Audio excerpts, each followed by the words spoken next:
Phnom Penh of Cambodia. Phnom Penh is the capital city of Cambodia and a fascinating destination for travelers looking to explore the country's rich history and culture.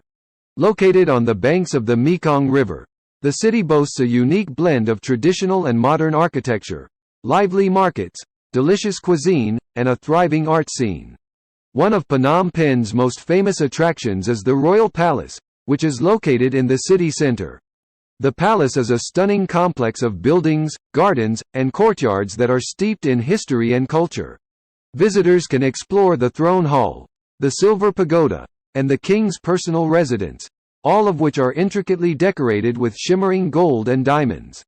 The killing fields of Chung Ek and the Tuol Sleng Genocide Museum are also popular attractions in Phnom Penh, offering a somber yet significant recognition of the impact of the Khmer Rouge regime.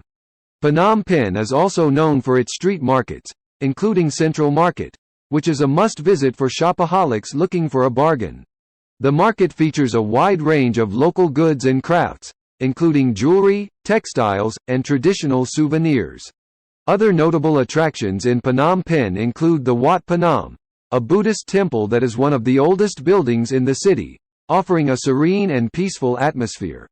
The National Museum showcases a large collection of Khmer sculptures and offers an insight into the region's ancient history.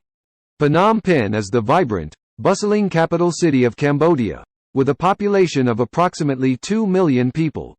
The city offers visitors a unique blend of traditional and modern architecture, delicious cuisine, and a rich culture and history that is deeply rooted in Cambodia's past. The city's most famous attraction is undoubtedly the Royal Palace, which sits in the heart of Phnom Penh. This stunning complex of buildings and gardens was built in the 1860s and is the official residence of the King of Cambodia. Visitors can explore the Throne Hall, the Silver Pagoda, and the King's personal residence, which are all decorated with shimmering gold and precious gems. A sobering but essential attraction is the Tuol Sleng Genocide Museum, which is also known as S21. The site was once a school and was converted into a prison and torture center by the Khmer Rouge regime during the late 1970s. Visitors can explore the torture rooms and cells of the museum, which feature photographs and exhibits detailing the atrocities and horrors that took place at the site during the reign of the Khmer Rouge. The city also has some beautiful temples and ancient sites, including the Wat Phnom, one of the oldest buildings in the city, and the National Museum, which showcases a large collection of Khmer sculptures and offers insight into the country's ancient history.